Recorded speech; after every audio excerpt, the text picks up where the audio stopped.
wabarakatuh. Perkenalkan, saya Duden Putra. Saya di sini akan menjelaskan tentang masa reformasi. Aksi demonstrasi terus meningkat pada bulan April 1998. Pada 6 April 1998, Harian Media Indonesia melaporkan ada 38 mahasiswa yang hilang setelah mereka melakukan unjuk rasa. Hingga memasuki bulan Mei 1998, upaya reformasi ekonomi yang dilakukan oleh pemerintah Orde Baru masih memasuki jalan buntu. Hingga bulan Mei 1998, upaya reformasi ekonomi yang digagas oleh Presiden Soeharto belum menampakkan hasil di tengah kemelut ekonomi yang masih belum terurai. Pada 5 Mei 1998, pemerintah menaikkan harga BBM sebesar 46,3% dan menaikkan tarif dasar listrik sebesar 60%, sehingga memicu aksi demonstrasi yang lebih luas lagi. Presiden Soeharto berupaya menenangkan massa dengan menunjukkan sikap optimis bahwa krisis akan segera berlalu. Untuk mengurangi beban perekonomian nasional, Presiden Soeharto mengajukan bantuan ke beberapa negara seperti Jepang, Australia, dan Malaysia. Namun upaya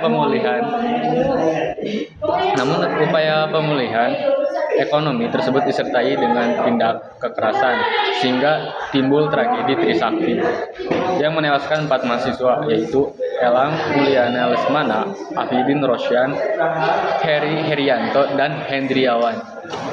Tragedi tersebut semakin membuat aksi demonstrasi tak terkendali. Berbagai kerusuhan dan penjarahan terjadi di mana-mana, terutama di ibu kota Jakarta. Etnis Cina yang menjadi sasaran amuk massa, banyak yang melakukan eksodus ke luar negeri untuk menyelamatkan diri. Kondisi semakin tak terkendali hingga akhirnya Presiden Soeharto mengundurkan diri pada tanggal 21 Mei 1998, digantikan oleh Wakil Presiden Bakhrudin Yusuf Habibie. Semangat reformasi ini selanjutnya menjadi salah satu ketetapan MPR nomor 10 MPR 1998 tentang pokok reformasi pembangunan dalam rangka penyelamatan dan normalisasi kehidupan nasional sebagai haluan negara. Reformasi bertujuan untuk mengadakan pembaruan di segala bidang, seperti bidang ekonomi, politik, sosial, budaya, dan hukum, untuk mewujudkan masyarakat madani dan demokratis, berkembang, dan berkeadilan sosial. Sekian dari saya. Wassalamualaikum warahmatullahi wabarakatuh. Assalamualaikum warahmatullahi wabarakatuh. Di sini saya dari kelompok Saum yang beranggotakan 7 orang, yaitu Dinda Manda Putri, Citra Sipa Oktaviani, Naila Rahma Fauzia, Muhammad Haikal Adib, dan Duden Dwi Saputra. Di sini saya akan membawakan materi tentang reformasi. Reformasi terdiri dari 2 kata, yaitu re yang berarti kembali dan reformasi yang berarti susunan. Sehingga istilah reformasi bisa diartikan sebagai penyusunan pemerintahan politik ekonomi di Indonesia menjadi pemerintahan yang lebih baik sesuai dengan Pancasila dan Undang-Undang Dasar 1945. Gerakan reformasi yang terjadi pada tahun 1998 merupakan puncak ketidakpuasan rakyat terhadap pemerintahan Orde Baru yang dinilai otoriter dan sudah berkuasa dalam waktu yang sangat lama, yaitu 32 tahun. Ketidakpuasan rakyat menemukan momentum ketika terjadi krisis moneter di Asia, termasuk di Indonesia sejak tahun 1957. Di Indonesia, krisis moneter ini berkembang menjadi krisis multidimensional, meliputi krisis ekonomi, krisis politik, krisis sosial, dan krisis kepercayaan. Pada tanggal 15 Januari 1998, Presiden Soeharto mendatangi Letter of Intent dengan IMF melalui perjanjian. Dengan IMF ini, Presiden Soeharto berupaya meyakinkan rakyat yang sedang panik bahwa keadaan ekonomi akan segera membaik dengan kesepakatan dengan IMF. Pada periode berikutnya, dengan menetapkan Bapak B.J. Habibie sebagai wakil presiden, hal ini menimbulkan krisis di kalangan masyarakat luas. Sepanjang bulan Februari 1998, terjadi demonstrasi di berbagai tempat oleh berbagai kalangan, baik mahasiswa, dosen, maupun dari unsur masyarakat lainnya. Namun, hal ini tidak menuntutkan niat Soeharto untuk tetap menjadi presiden pada periode berikutnya. Pada tanggal 10 Maret 1998, Soeharto ditetapkan sebagai presiden untuk yang ketujuh kalinya melalui sidang umum UPR. Sekian dari saya, akan dilanjutkan oleh Duden Dwi Saputra. Perkenalkan, saya Muhammad Haikal Adib dari kelompok Salat yang membahas tentang masa reformasi. Dan di sini saya akan menjelaskan sedikit tentang pemerintahan B.J. Habibie. Nah, seperti yang ada di gambar.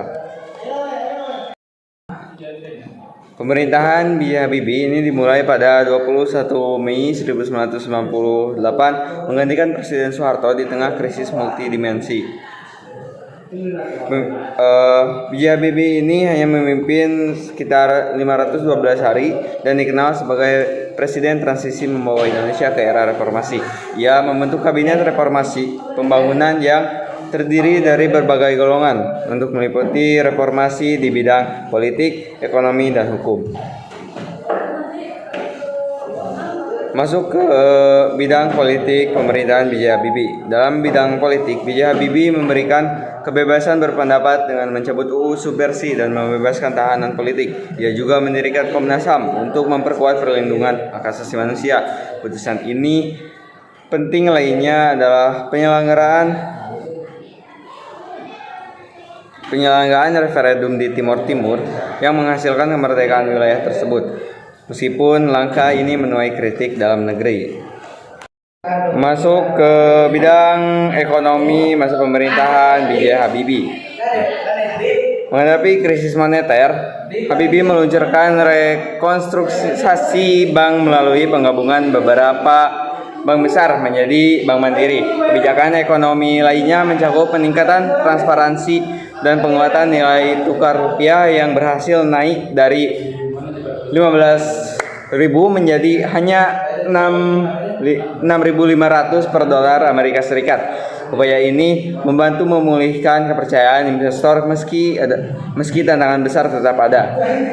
Selanjutnya di bidang hukum, Habibie memperjuangkan reformasi hukum untuk mendukung kebebasan berekspresi. Ia mengesahkan UU nomor 39 tahun 1959 tentang HAM, mencabut UU Subversi, dan membentuk Komisi Nasional Perlindungan Perempuan. Langkah-langkah ini menciptakan ruang demokrasi yang lebih luas bagi masyarakat Indonesia pasca Orde Baru.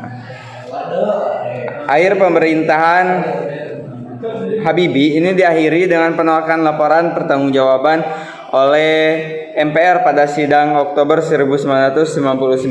Sebagai respon, Habibie memutuskan untuk tidak mencalonkan diri kembali sebagai presiden.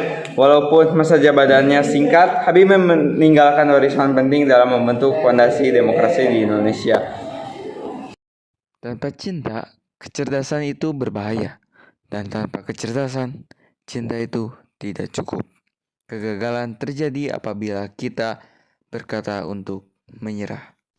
Saya Citra Siti Nurhadijah dari kelompok Salat yang beranggotakan saya, Dinda Manda Putri, Sipa Oktaviani Agustin, Nahila Salsabila, Rahma Aulia, Muhammad Haikal Adib, dan Duden Dwi Saputra. Di sini saya akan menjelaskan tentang Indonesia pada masa reformasi pemerintahan Abdurrahman Wahid. Abdurrahman Wahid atau yang sering kita sebut dengan Gus Dur adalah presiden keempat setelah B.J. Habibie. Beliau menjabat pada tahun 1999 sampai 2001 dengan wakilnya yaitu Ibu Megawati Soekarno Putri. Karakteristik atau ciri-ciri dari pemerintahan pada masa Abdurrahman Wahid yaitu pertama, beliau selalu mencari jalan damai. Contohnya pada konflik di Aceh, Papua, Maluku, dan Poso. Kemudian yang kedua, beliau bersifat pluralisme sehingga mendukung hak-hak minoritas agama dan budaya. Salah satunya agama Tionghoa dan etnis Cina. Adapun sistem pemerintahan atau kebijakan-kebijakan secara spesifiknya yaitu Pertama, pada bidang politik. Abdurrahman Wahid atau Gus Dur membubarkan Departemen Pers karena pada masa Orde Baru dijadikan sebagai alat untuk mengekang kebebasan pers. Yang kedua, pembubaran Departemen Sosial karena dianggap sebagai lembaga yang banyak terjadi tindakan korupsi. Kemudian yang ketiga, mencabut TAP MPRS nomor 21 MPR tahun 1996 tentang larangan terhadap Partai Komunis, termasuk ajaran Marxisme, Leninisme, dan Komunisme. Dengan adanya pencabutan ini, maka partai-partai komunis dapat berdiri di Indonesia. Yang kedua, pada bidang ekonomi, yang diketuai oleh Profesor Dr. Emil Salim dengan wakilnya yaitu Subyakto Cakrawardaya dan sekretarisnya yaitu Ibu Sri Mulyani. Pertama, Abdurrahman Wahid atau Gus Dur membentuk Dewan Ekonomi Nasional atau yang DEN yang bertujuan untuk menangani krisis moneter dan ekonomi yang belum pulih seutuhnya. Dewan ini berfungsi untuk mencegah permasalahan ekonomi di Indonesia dan melakukan berbagai perbaikan dalam bidang ekonomi. Yang kedua, meningkatkan komoditas pertanian dan elektronik serta menaikkan harga minyak dan gas bumi sehingga semakin banyak dolar masuk ke Indonesia. Dengan demikian, nilai tukar rupiah akan meningkat. Hal tersebut tentu saja sangat menguntungkan bagi Indonesia. Hal inilah yang membuat sistem pemerintahan pada masa Abdurrahman Wahid atau Gus Dur lebih baik dan lebih stabil dibandingkan pada masa presiden sebelumnya yaitu B.J. Habibie. Bagian yang ketiga pada bidang sosial dan budaya. Pertama, keputusan Presiden nomor 6 tahun 2000 mengenai pemulihan hak sipil penganut agama Konghucu dan etnis Cina yang sebelumnya dibatasi. Dengan adanya kebijakan ini, maka masyarakat Cina dapat kebebasan untuk menganut agamanya dan melakukan tradisi-tradisi keagamaan. Yang kedua, memberikan pengakuan kepada masyarakat penganut agama Konghucu menjadi salah satu agama resmi di Indonesia. Yang ketiga, menetapkan Tahun Baru Imlek sebagai salah satu hari besar keagamaan. Akhir pemerintahan Presiden Abdurrahman Wahid. Pada akhir November, 151 orang anggota Dewan Perwakilan Rakyat atau DPR menandatangani petisi yang menuntut pemakzulan Gus Dur. Meskipun isi pertemuan ini tidak untuk konsumsi publik, tetapi cukup banyak kehebohan yang timbul. Pada tanggal 20 Januari 2001, terjadi pertemuan antara Presiden dengan para rektor universitas. Isi pertemuan tersebut yaitu Presiden mengusulkan pembubaran Dewan Perwakilan Rakyat atau DPR untuk mencegah tindakan anarkis. Pada tanggal 1 Februari 2001, DPR mengadakan rapat. Isi rapat tersebut yaitu memberikan peringatan kepada Presiden bahwa sidang MPR dapat dilakukan untuk memakzulkan Presiden. Pada tanggal 30 April 2001, DPR mengeluarkan nota kedua dan meminta diadakan sidang istimewa MPR pada 1 Agustus yang ditanggapi oleh Presiden Gus Dur dengan memerintahkan para menteri koordinator, yaitu koordinator politik, sosial, dan keamanan, termasuk di dalamnya Susilo Bambang Yudhoyono atau SBY, untuk menyatakan keadaan darurat. Namun SBY menolaknya. Oleh karena itu, SBY beserta para menteri lainnya diberhentikan dari jabatannya pada tanggal 1 Juli 2001. Kemudian, pada tanggal 20 Juli 2001, Ketua MPR atau Amin Rais menyatakan bahwa sidang istimewa MPR akan dilaksanakan pada tanggal 23 Juli 2001 yang ditanggapi dengan mengemukakan maklumat Presiden yang berisi, pertama, pembubaran MPR dan DPR. Kedua, mengembalikan kedaulatan ke tangan rakyat dengan mempercepat pemilu dalam waktu 1 tahun. Dan ketiga, membekukan Partai Golkar sebagai bentuk perlawanan terhadap sidang istimewa MPR. Namun, maklumat tersebut tidak memperoleh dukungan yang baik dari pihak TNI sebanyak 40.000 orang maupun dari pihak rakyat. Pada tanggal 23 Juli 2001, dilakukan sidang istimewa MPR dengan hasilnya, yaitu secara resmi Presiden Abdurrahman Wahid atau Gus Dur diturunkan dari jabatannya sebagai Presiden dan digantikan oleh Megawati. Adapun penyebab dari turunnya Presiden Gus Dur yaitu karena DPR terlalu banyak mengkritik kebijakan Presiden. Sekian penjelasan saya mengenai masa reformasi pemerintahan Abdurrahman Wahid atau Gus Dur. Sekian dan terima kasih. Pemerintahan pada masa Megawati Soekarno Putri pada tahun 2001 sampai 2004. Ada beberapa kondisi yang terjadi, yaitu yang pertama ada kondisi politik, yaitu stabilitas politik terjaga meski berada dalam masa transisi demokrasi yang penuh tantangan. Otonomi daerah dilanjutkan, namun implementasinya masih menghadapi banyak masalah. Konflik Aceh dan Papua ditangani dengan pendekatan militer yang menuai kritik. Adapun yang kedua yaitu kondisi ekonomi. pemulihan ekonomi perlahan bangkit dari krisis pada tahun 1998 meski pertumbuhan masih sangat lambat. Kebijakan privatisasi BUMN dikritik karena dianggap merugikan negara. Kemiskinan dan pengangguran tetap menjadi tantangan utama. Yang ketiga yaitu kondisi sosial. Upaya pemberantasan korupsi masih belum memberikan dampak yang sangat signifikan. Kesenjangan sosial menjadi isu yang sangat sulit diatasi. Sebagai presiden perempuan pertama, Megawati menjadi simbol pemberdayaan perempuan. Adapun yang keempat yaitu kebijakan luar negeri. Hubungan internasional diperkuat, terutama dengan ASEAN dan negara-negara donor. Yang terakhir yaitu akhir pemerintahannya. Kekalahan dalam pemilu 2004 menjadi akhir kepemimpinan Megawati. Warisan kepemimpinannya adalah stabilitas politik dan demokrasi yang terjaga, meski kritik tetap mengemuka terkait perhatian dan isu rakyat kecil. Jadi, kesimpulannya yaitu pemerintahan Megawati menjadi periode transisi penting dalam sejarah reformasi Indonesia.